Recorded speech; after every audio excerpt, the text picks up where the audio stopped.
She laughed, not because something was funny, but because she thought she had me under her control. Her words were sharp, her tone smug. "You'll never leave. You're mine." And in that moment, I realized something powerful: control only works if you let it. At first it wasn't obvious. She made small decisions for me, framed it as helping. What I wore, who I saw, even what dreams I chased.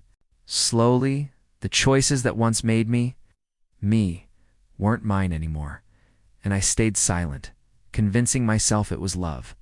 That sacrifice was strength, but the truth, it was control. Here's the thing about control: it doesn't break you all at once. It chips away piece by piece. And one day you wake up wondering why you no longer recognize the person staring back at you in the mirror. That's exactly where I found myself. But instead of fighting her, instead of exploding with anger or begging for freedom, I chose something different. Silence. A quiet revolution.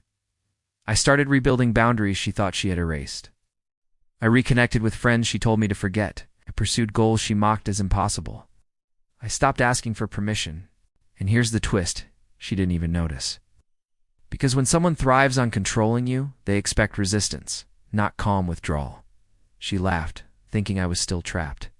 She had no idea I was slipping out of the cage she built, bar by bar, till one day she reached for her favorite chain, the one she used to pull me back when I strayed too far. But this time, it wasn't there.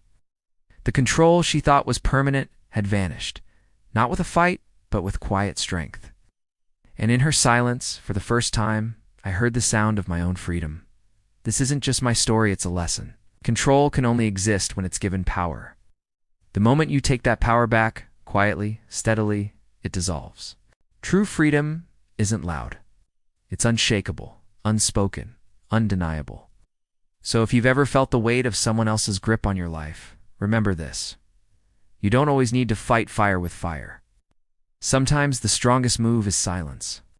Sometimes the greatest rebellion is simply choosing yourself again. And if this message resonated with you, make sure to like, share, and subscribe, because stories like this aren't just stories. They're reminders of the strength you already carry inside you.